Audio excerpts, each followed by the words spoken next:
The frost hadn't even left the headstone when my own daughter told me I had until sunset to get out of the house my wife and I had built with our own 2 hands. I remember standing at the edge of my wife's grave in that quiet cemetery just outside Kingston, Ontario, watching the funeral director fold up the last of the green canvas chairs. Eleanor had been buried that morning under a sky the color of wet slate, the kind of February sky that makes you feel like the whole province is holding its breath. 41 years of marriage. 41 years of her humming old Gordon Lightfoot songs while she did the dishes. Of her leaving little notes in my lunchbox when I still worked at the mill in Trenton. Of her squeezing my hand during every thunderstorm because she'd been afraid of them since she was a girl. And now she was gone, lowered into the cold Canadian earth beside her mother, and I was 67 years old, and I didn't know how I was supposed to keep breathing. My name is Walter Harrington, and before that morning I would have told you I was the luckiest man in Frontenac County. I had my Eleanor. I had our daughter, Claire. I had the old farmhouse on the edge of Sydenham that we'd bought back in 1984 when the interest rates were high enough to make a grown man cry, but we scraped and saved and paid it off before I turned 55. I had my little workshop out back where I built birdhouses and shelves and, once, a cradle for Claire's first child. I thought I had everything a man could want. I was wrong about one of those things. Claire had flown in from Calgary 3 days before the funeral, and right from the moment she walked through the door with her husband, Derek, something felt off. She hugged me the way you hug a distant uncle at a wedding. Derek, who worked in commercial real estate development out west, kept taking phone calls in the driveway and glancing around the living room like he was sizing up a listing. I chalked it up to grief. Grief makes people strange, I told myself. Eleanor used to say that everybody mourns in their own language. The morning of the funeral, Claire insisted on driving me to the church in her rental car. She barely spoke on the way there. When the service was over and the neighbors had finished bringing their casseroles and their condolences, when the last of the mourners had filed out of our living room with their coats and their hushed goodbyes, Claire sat me down at the kitchen table. Derek stood behind her with his arms crossed, and I remember thinking that he looked less like a son-in-law and more like a bailiff. "Dad," she said, and her voice was the voice of a stranger, "we need to talk about the house." I didn't understand her at first. I thought maybe she was worried about me rattling around in all those rooms by myself, and I was ready to tell her I'd be fine, that Eleanor's ghost would keep me company, that I still had the dog and my workshop and my neighbor Hank across the road. But then Derek pulled a folder out of his briefcase and slid it across the table, and my whole life tipped sideways. "They had power of attorney," Claire said. Eleanor had signed it over to her 2 years ago, back when the cancer diagnosis first came, and she was worried about what would happen if she couldn't make decisions for herself. Claire had used that power of attorney, along with some paperwork I didn't remember signing, to put the deed of the house in her name. She told me it had been for tax reasons. She told me it had been to protect the property from some vague scenario she couldn't quite articulate. And now, she said, Derek had a business opportunity in Calgary, and they needed to liquidate. I needed to be out by the end of the day. I looked at my daughter, the little girl who used to climb into my lap during Saturday morning cartoons, the teenager I'd taught to drive in the church parking lot, the young woman I'd walked down the aisle just 12 years ago, and I didn't recognize her. Her eyes were flat. Her mouth was set. She wouldn't look at me directly. Derek kept checking his watch. I asked her how she could do this on the day I buried her mother. She said the timing was unfortunate, but the decision had been made months ago. Months. Before Eleanor had even passed. My son-in-law told me they'd already arranged a room for me at a motel off Highway 38 for the night, and after that, there were seniors' residences I could look into. He said it like he was doing me a favor. He said the word seniors, the way some people say kennel. I don't remember packing. I remember my hands shaking as I tried to fold Eleanor's blue sweater, the one she'd worn the last time we sat on the porch together. I remember picking up our wedding photo from the mantel and then putting it back because I couldn't decide if it belonged to me or to the house. I remember standing in the doorway of our bedroom and feeling like I was abandoning her all over again. When I carried my last duffel bag out to my old Ford pickup, the February wind cut straight through my good wool coat. Claire stood on the porch with her arms wrapped around herself. I thought, for a moment, she might break. I thought she might run down the steps and tell me it had all been some terrible misunderstanding. Instead, she told me that the locksmith was coming in an hour, and that she'd already forwarded my mail to a post office box in Kingston. Then, she went inside and closed the door. I drove down that long gravel lane for the last time with tears freezing on my face. That first night, I didn't go to the motel. I couldn't stomach the thought of a stranger's bedsheets.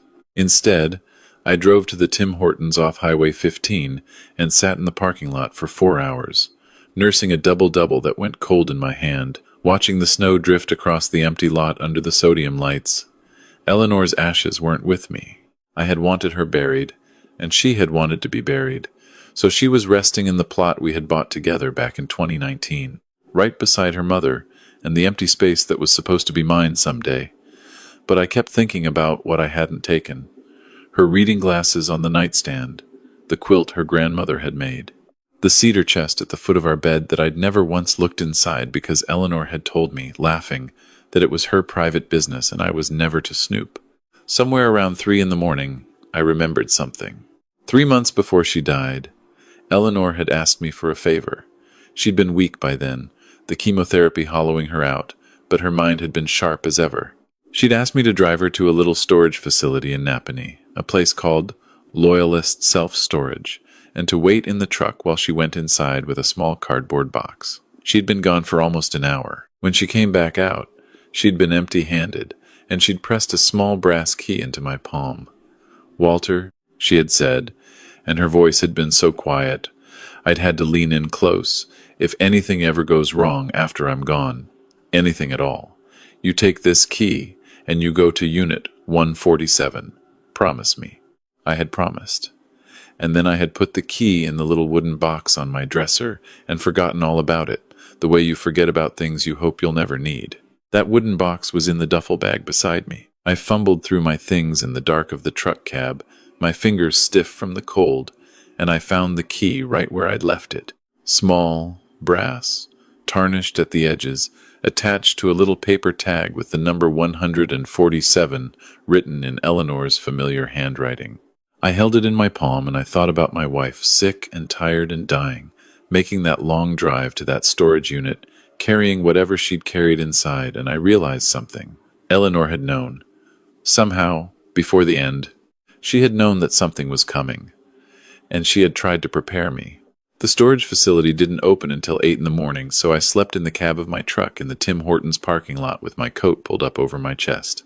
When the sun finally came up gray and weak over the frozen farmland, I drove the 40 minutes to Napanee with my stomach in knots. Unit 147 was a small one, tucked at the end of a long row of corrugated metal doors. The padlock was frozen shut, and I had to hold the key in my hand for a full minute to warm it up before it would turn. When the door finally rolled up with that familiar rattle, my breath caught in my chest. The unit was almost empty. There was a single metal filing cabinet pushed against the back wall, a folding chair, and on top of the cabinet, a laptop computer, brand new by the look of it, sitting on a small manila envelope with my name written across the front in Eleanor's handwriting. My knees gave out a little, and I had to steady myself against the doorframe. I stepped inside, and the cold concrete floor crunched under my boots. I opened the envelope with shaking hands. Inside was a letter, handwritten, 3 pages long. "My darling Walter," it began, and I had to stop and wipe my eyes because I hadn't expected to hear her voice again. Eleanor's letter told me everything. She wrote that she had suspected Derek for a long time, almost from the moment Claire had first brought him home to meet us at that Thanksgiving dinner in 2014. Something about the way he'd looked at our house, she said. The way he'd asked too many questions about the property lines and the mortgage, and whether the farmhouse had been appraised recently. She had kept her suspicions to herself because she hadn't wanted to drive a wedge between us and our daughter. But then, she wrote, things had started happening. Small things at first. Documents she didn't remember signing. Bank statements that didn't quite add up. A call from a solicitor in Calgary asking about powers of attorney. She wrote that she had gone to see her own lawyer in Kingston, a woman named Margaret Lebeau, who had been a friend of hers since their days at Queen's University back in the 60s, and the two of them had quietly started putting things together. Eleanor had hired a private investigator. She had made copies of every document that passed through the house. And she had recorded things, Walter. She had recorded so many things. The laptop, she wrote, contained 38 video files and 9 audio recordings. 47 pieces of evidence in total. The password was the name of our first dog, followed by the year we got married.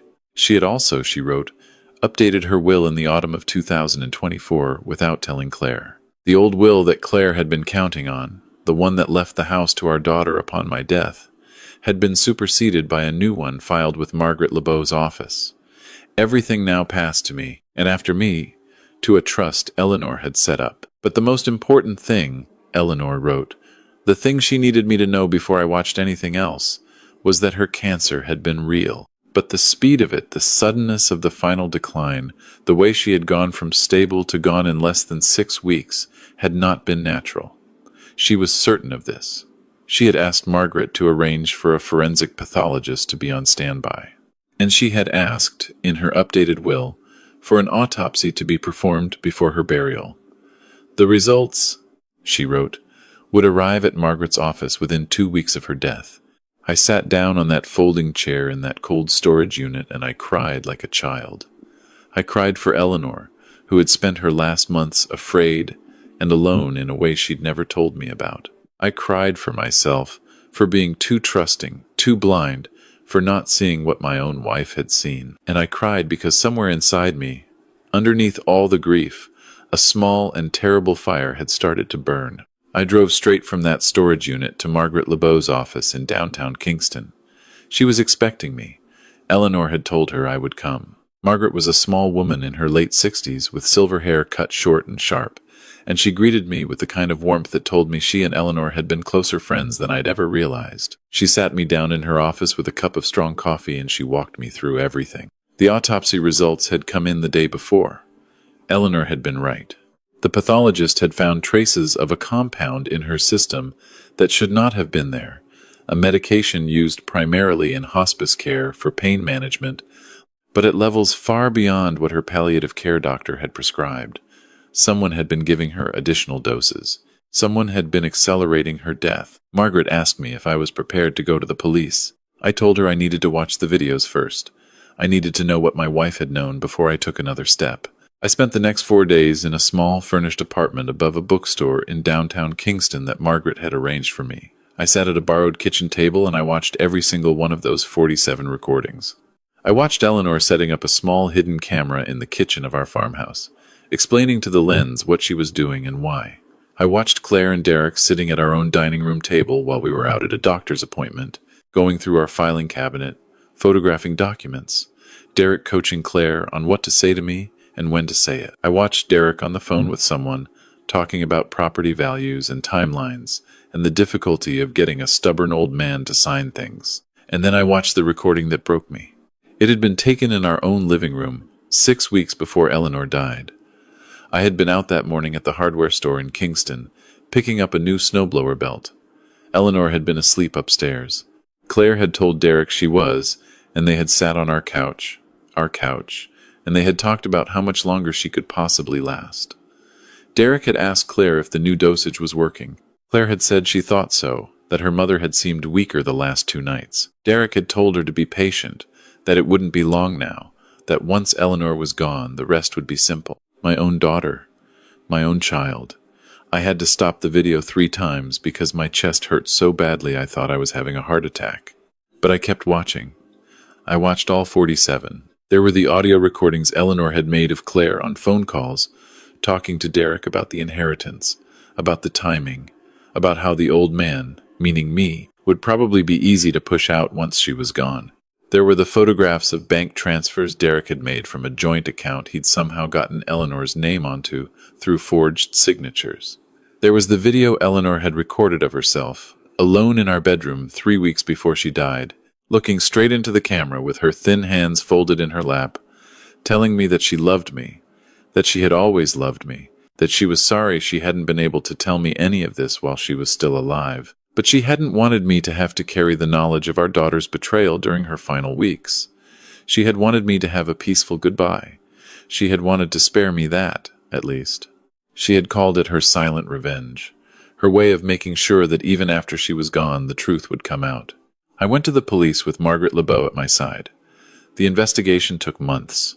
The Ontario Provincial Police opened a formal case, and because the autopsy evidence was strong and the recordings were comprehensive, the Crown prosecutor took it seriously from the beginning. Derek was arrested at the Calgary airport trying to board a flight to Mexico 11 days after the charges were filed. Claire was arrested at her home in the southwest of the city 2 hours later. The trial took place the following autumn in the courthouse on Court Street in Kingston. I sat in that courtroom every single day. I heard the forensic pathologist testify. I heard the private investigator Eleanor had hired explain how she had documented the financial irregularities. I heard the recordings played aloud in open court, heard my daughter's voice filling that wood-paneled room, heard her discussing her own mother's death with the casualness of someone ordering lunch. Derek was convicted on charges of first-degree murder, fraud over $5,000, forgery, and conspiracy. He was sentenced to life in prison with no chance of parole for 25 years. Claire was convicted of second-degree murder and fraud. She received a sentence of life with no parole eligibility for 16 years. When the verdicts were read, I did not feel triumph. I did not feel victory. I felt the same hollow grief I had felt standing at Eleanor's grave, only deeper now, because I had lost two people, not one. I had lost my wife, and I had lost the daughter I thought I'd raised. Although I was beginning to understand that the daughter I thought I'd raised had perhaps never really existed. I went home to the farmhouse in Sydenham after the trial. The deed had been returned to my name as part of the settlement. I walked through every room slowly, touching the door frames, the window sills, the banister Eleanor had painted white the summer before the diagnosis. Her blue sweater was still folded in the closet where I'd left it. Her reading glasses were still on the nightstand, and the cedar chest at the foot of our bed, the one she'd told me never to open, I opened it at last. Inside were letters. Hundreds of letters. Every card I'd ever given her, every note, every scribbled grocery list I'd left on the fridge over 41 years of marriage. She had kept all of them. At the bottom of the chest, wrapped in tissue paper, was the little wooden cradle I'd built for Claire before she was born. I sat on the floor of our bedroom, and I held that cradle for a long time. In the year that followed, I did two things. First, I sold the farmhouse. I couldn't live there anymore. Every room held too much of Eleanor, and too much of the daughter I had lost. I bought a small bungalow in Wolf Island, just across the ferry from Kingston, with a view of the St. Lawrence River. My neighbor from the old place, Hank, helped me move. He didn't ask a lot of questions. He just showed up with his truck and a case of Molson Canadian and a willingness to help an old friend start over. The second thing I did was establish the Eleanor Harrington Foundation, funded by the insurance payout, the proceeds from the house sale, and the assets that had been returned to me after the fraud convictions. The foundation provides legal support and advocacy for elderly Canadians who suspect they are being financially or medically abused by family members. Margaret Lebeau sits on the board. So does a retired Crown attorney from Ottawa. So does a palliative care nurse from Toronto who lost her own mother to similar circumstances. In its first year alone, the foundation helped 17 families in Ontario, Quebec, and the Maritimes identify and document elder abuse. 6 of those cases are now active criminal investigations. Eleanor's silent revenge, I realized, didn't end with Claire and Derek. It became something larger. It became a way for other people's grandmothers and grandfathers to be protected from the kind of slow, quiet violence that had taken my wife from me. I am 71 years old now. I live alone on Wolf Island with a rescue dog named Gordy. I visit Eleanor's grave on the first Saturday of every month, regardless of the weather, and I bring her a single yellow rose, because yellow was the color of the dress she wore the day I met her, at a barn dance in Odessa in 1962. I do not visit my daughter in prison, and I do not expect that I ever will. Some nights, when the wind is coming off the river and the lights of Kingston are glittering across the water, I sit on my porch and I talk to Eleanor out loud. I tell her about my day. I tell her about the dog. I tell her about the families the foundation has helped that month. And I tell her, always, that she was the bravest person I have ever known. That while I was sleeping through our daughter's betrayal, she was awake and watching and gathering and loving me enough to make sure that the truth would survive her. If you are listening to this story and you are a son or a daughter, please go and call your parents tonight. Tell them you love them. Mean it. And if you are old, like me, and you have started to notice that something feels wrong in your own home, that the people around you are asking questions they shouldn't be asking, that documents are appearing and disappearing, please do not dismiss the feeling. Write things down, keep copies, talk to a lawyer you can trust, because the ones who love you will never mind that you took precautions, and the ones who do mind, well, those are the ones you needed the precautions for in the first place. Eleanor knew that. Eleanor, God rest her beautiful soul, knew that all along.